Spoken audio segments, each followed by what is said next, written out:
Welcome back to episode 6, part 2 of the Growing Your Business podcast. If you don't know that there's a part 1, I will have that linked in the cards somewhere in the description box and pinned in the first comment down below. So go give that a listen and then come back. It should prompt you at the end of that episode to play this one, but in case it doesn't, this is 6 part 2. So in the first episode, we were talking markets. This episode, we're still talking markets. We begin by discussing what to do if you're in a bad spot and tips to avoid maybe having your merchandise stolen, because it's happened to me. So let us get into it right now. I know it's not super relatable for everybody, but when they put me in a space, unless the event coordinator comes and moves me for they need that space or they need to move me around, I'm not one who's going to speak up and say this is not a good spot for me. And that's on me. I need to work on that. And we probably all should work on that if that's an issue. Like I said, it's probably not the most relatable thing, but for me, I don't really want to go track down the coordinator, which is hard. They're organizing something, and I do know how much work goes into that. Like, I starkly know how much work goes into organizing and coordinating an event and then being the day of, and so to go up to a coordinator and say this spot isn't going to work for me makes me feel extremely uncomfortable, even though I paid for that spot. I can see that, but it probably shouldn't. Honestly, I did pay for it, but yeah, all of us paid, so we all should have a right to make money. And there are some events that we've been to that they've literally like had a main trail, so it's great if you're on the main trail, but then they have tents here and tents here off the trail. Like, what is the logic? Please tell me, because I'm not vibing with it. So now if you're like way over here, like in your own little annex, no, you're getting screwed. Well, and a lot of times, if there are vendors that pay for an event and don't show up, yeah, and they lose all the money, because a lot of events have the caveat that rain or shine, we're going to be there, and if you're not there, we do not refund. And so they lose the money, but for whatever reason, personal reasons, they just didn't want to go. I don't know. They don't show up, and you have the risk of being alone. In those situations, I do ask to be moved. I don't just sit there by my lonesome. Like, if I notice there's not a person next to me or like on either side of me, that's an issue. I'm not going to make sales if I'm the like out in the corner by myself. Yeah, one, just kind of like squeeze it in. And if you're in a line of people and like your line of people is very distant from the main traction, that is means to ask the coordinator to move, because just because they're doing okay, if you're not doing okay, this was not worthwhile for you. Yeah, try it out Saturday and maybe ask to move for Sunday. And I'm not necessarily advocating for it, but I've seen some people just move themselves on Sunday and do better on Sunday. Happens all the time, honestly. That's on you guys if you want to do like that. I'm just saying it's a thing. I always say ask the coordinator, and if they tell you yes, go ahead. Just go ahead and do it. Don't second guess it. Don't question. Just be like, I moved. And if anybody asks, the coordinator said I could do so, and therefore I am doing so. I'd like to make money. For sure. And just consider, if you are leaving your stuff overnight, what that entails. Because I left my stuff overnight one time, and I have a video about that, and I sustained like thousands of dollars in damage. Or hundreds, not thousands. Well, I mean, my tent got a little effered up, but it still works. It still works, so we're still using it, and it's fine. It's a thought to think about. Event insurance is a thing, if you want to pay for it or not. I know Next does it for $50 a month. Do that. You don't have to. I just recently started adding it into, because there are some events that I do that require it. Next does $50 a month. There's ACT, A-C-T. You can look. You can also go with your business insurance could be through your actual homeowner's insurance, or you can look, the people who do your car insurance likely do something similar too. Yeah, something like that. And that is a good idea. And that could help, but I don't know that this would have helped anyway, because this was a weather issue, and a lot of times weather issues are not covered by insurance because those are considered like acts of God. So I think it might be different though with event insurance. I'd have to look further through that, because check what your insurance covers, because a lot of times the main issue is gonna be weather related.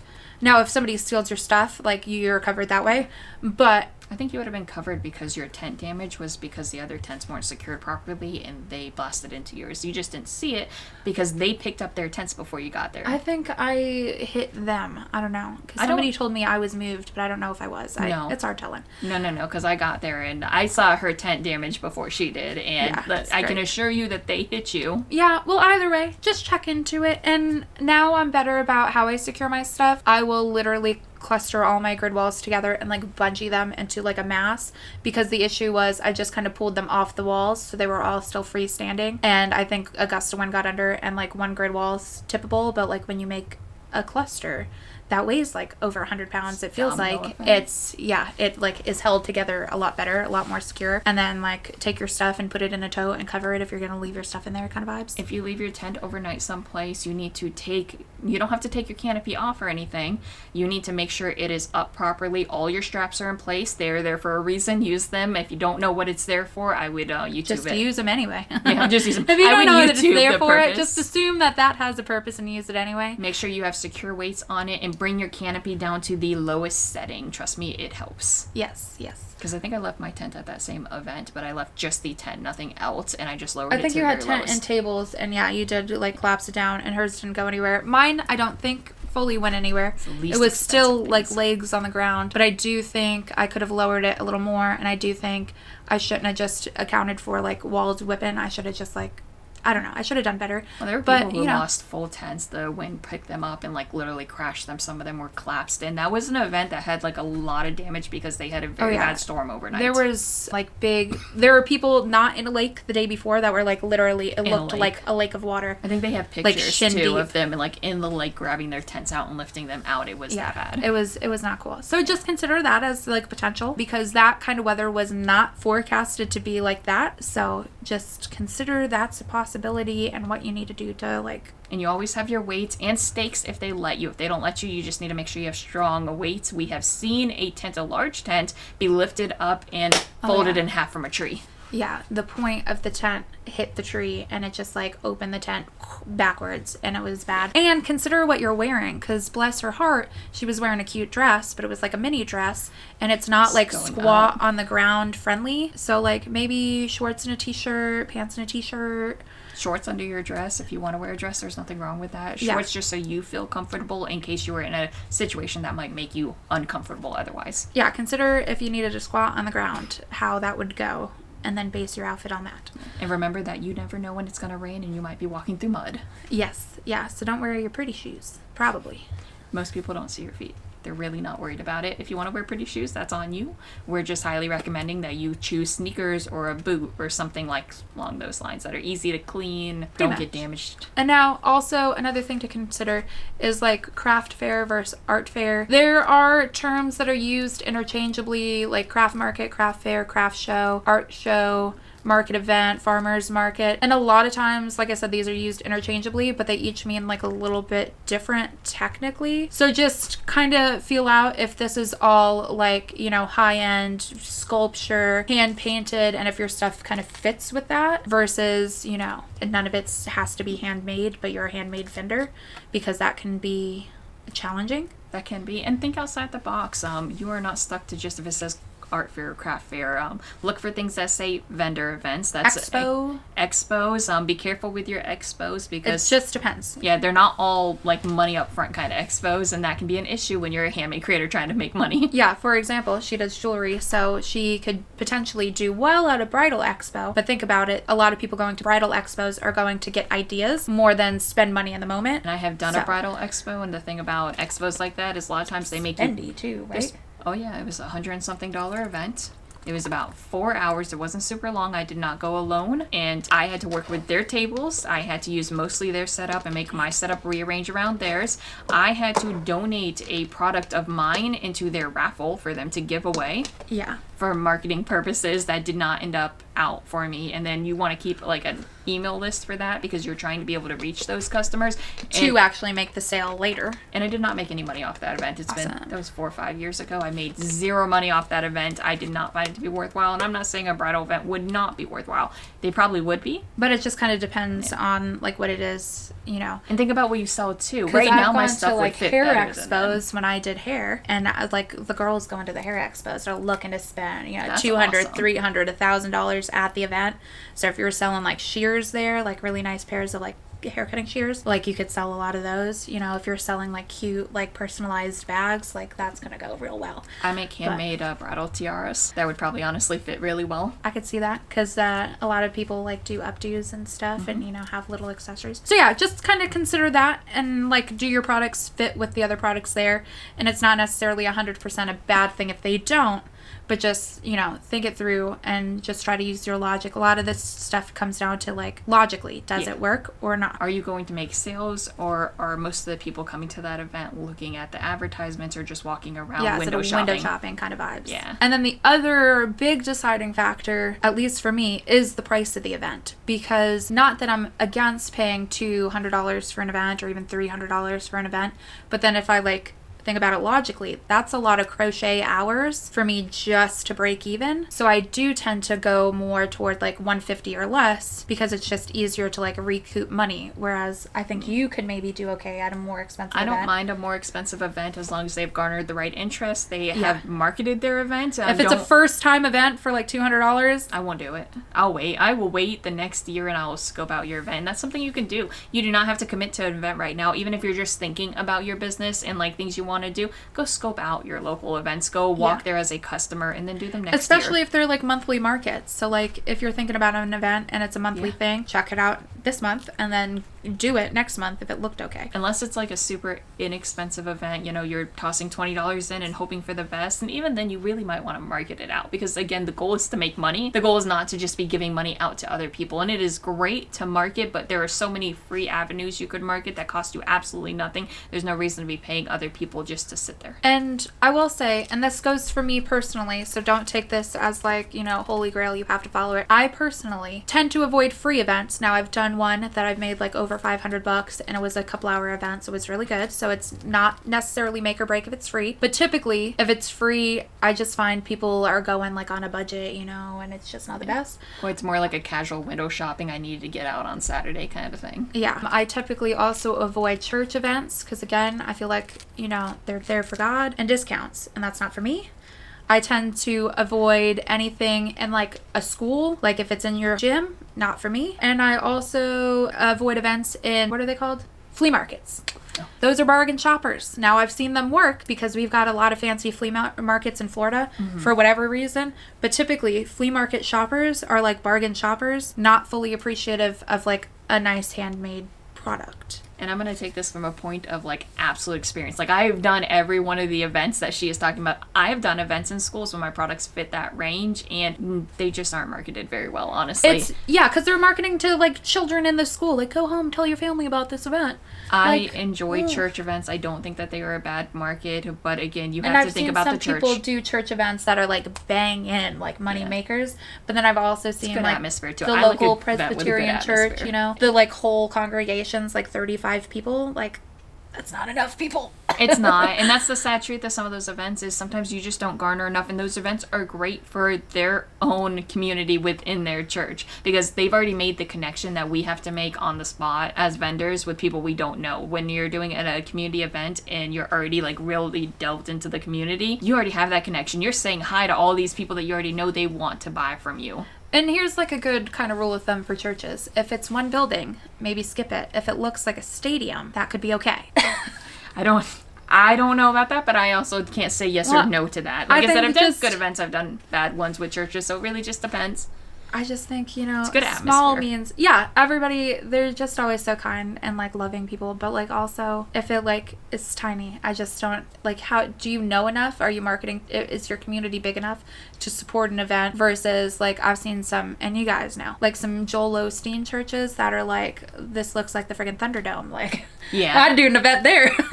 There are some nice churches out there that are large enough. There's quite a few down south that are large enough. We could probably pinpoint some of the churches that, like, I'd do an event there. Kind of thing. And there are some that, again, you just have to look at and be like, look, I love that you guys are having an event. It's not for me. It's the same kind of thing with our flea markets, too. Like, we've got some flea markets that are, like, a hallway, and, like, that's gonna not be, like, enough people, I feel like. But then we've got some flea markets that are, like, on acres of land, and it's like, what is this? Why is it so big? And but Jackie's, that's, like, a decent... She's making a very, very, very solid point when she says, like, they're bargain shopping. They don't want to buy for your products. And I am personally dead set against giving people discounts on your products. You worked very hard for that. You put a lot of time into it. It's not that people shouldn't have a discount occasionally, but unless you pre-planned a discount, I would not do it. Pre-plan one if you want one. If you want to do something, but make sure you've put in all of the work to know that it's still profitable for your business because there's no reason to hand out pieces unless that was the goal for that piece. Here's like a super pro tip, and you guys are going to want to jot this down because it really is like, if you want to know how to like do a discount, make it dependent on signing up for your email list. So like 15% off if you sign up my email list. Then you grow an email list that you can like use later. Be like, now I'm selling custom plushies online. Here's another discount. But you've already got their information, and then they get the discount, because a lot of people like in this day and age don't know how to like go about the collecting of the email list. In-person markets, banging for email lists.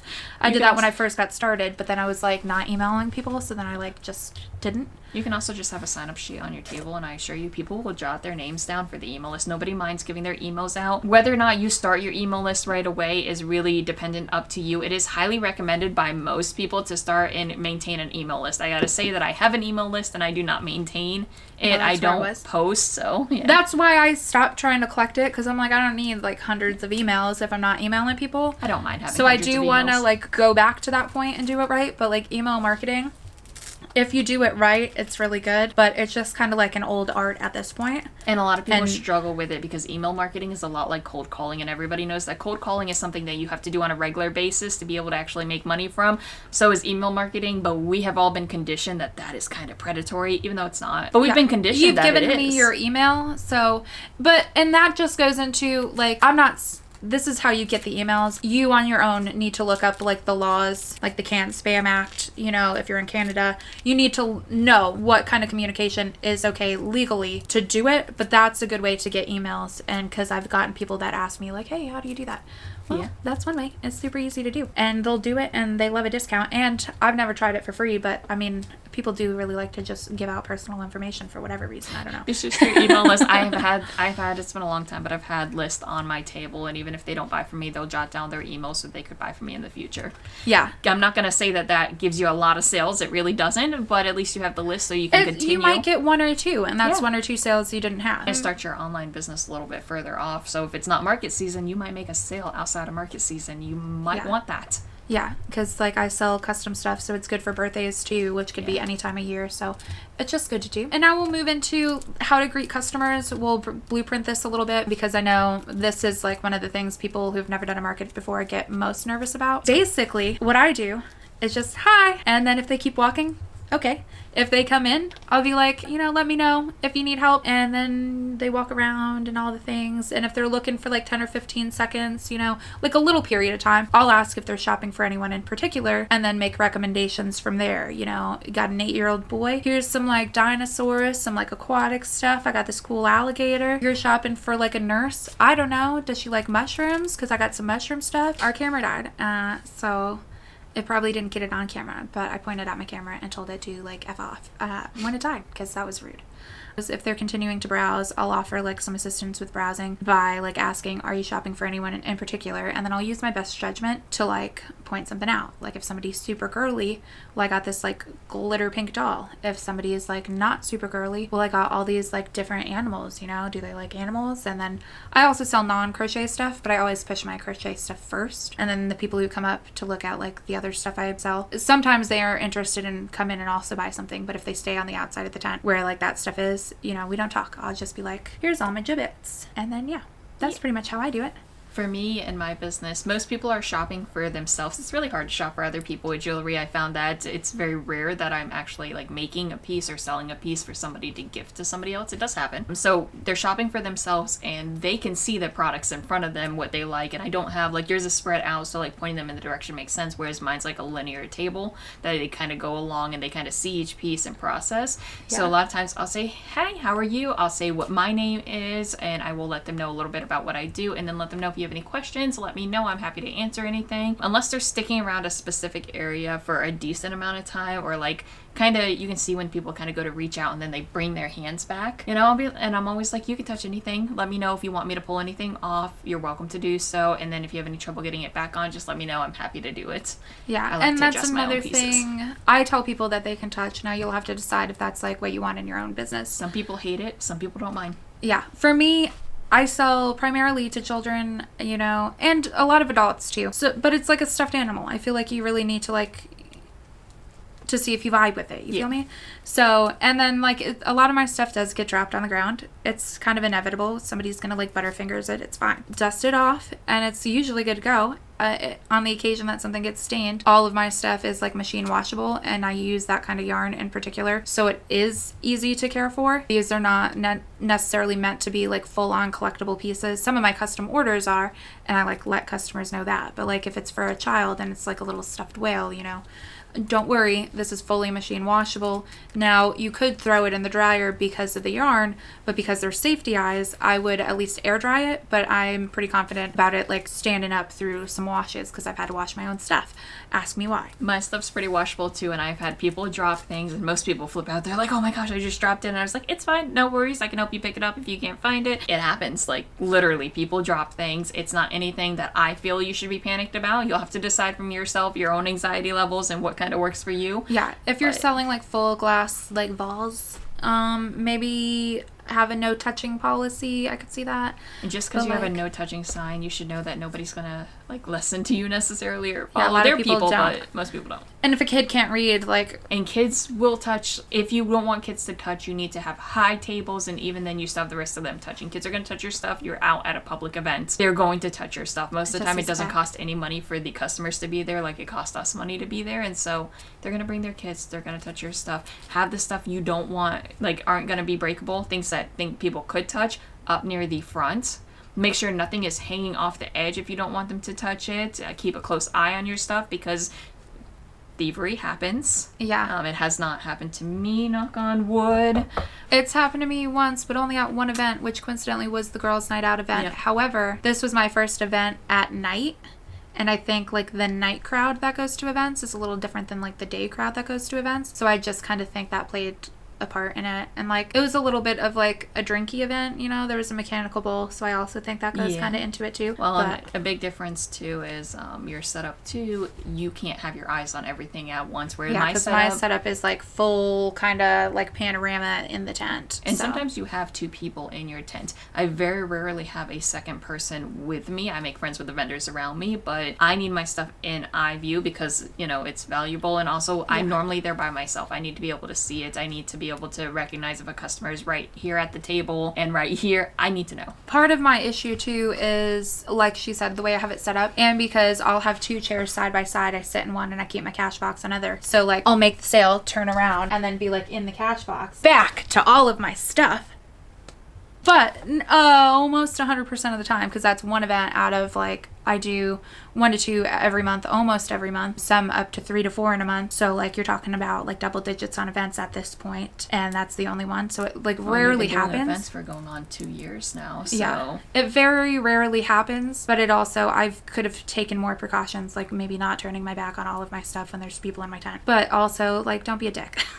Well, yeah, don't steal stuff. Yeah, don't steal. But be very careful with your own stuff. Make it so that the very valuable stuff is up, it's close to you, it's not out of your eyesight. And I don't recommend turning around in your table or in your tent, but like you also have to do what works in your space. Some people set up a checkout station. I'm thinking about setting up a checkout station with a small table. I could turn the chair around and maybe go behind the chair to do it. But also, like, just don't steal. Like we've pointed out, my stuff's a little bit different. It was probably like $40 worth of stuff that got stolen. It was like a keychain and so like a mad possum. Your stuff, because you're saying it was probably just, but I was like, the amount of hours it took you to make that. Yeah, that was a couple hours worth of work. So it is shitty, but like also it's not gonna like crush my whole business because you just stole from me and you got bad karma, in my opinion, coming your way anyway. So absolutely. And I do not. Well, and you got to say that we're not going to have as much forgiveness for somebody who steals from us as somebody who might sell like a food piece, because there's no necessity to either of our businesses. They're not necessity businesses.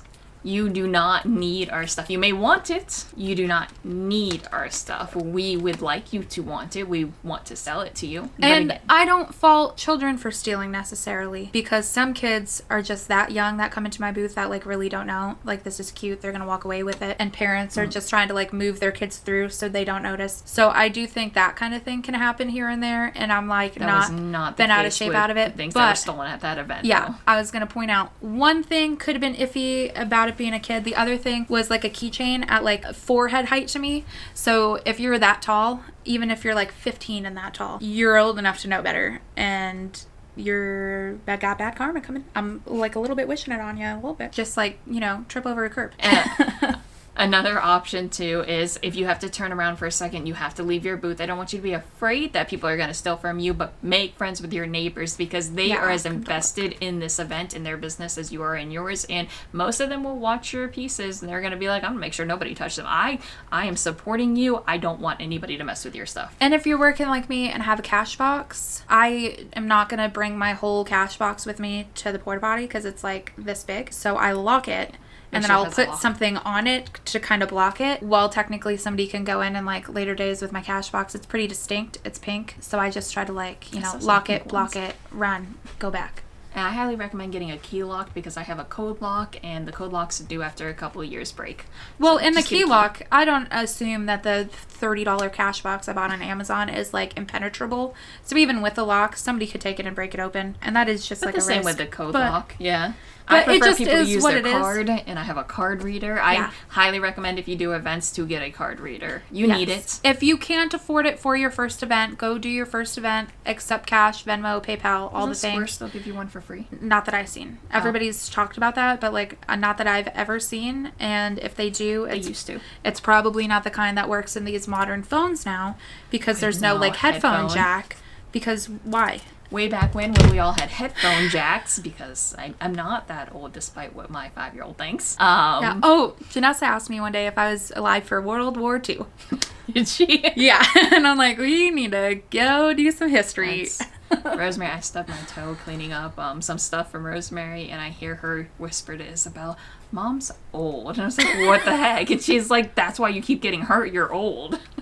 Dang. That being besides the point, back when we had earphone jacks, Square did give out a free card reader. Yeah, because you could take it and pop it right into the headphone jack, and then people just like insert swipe.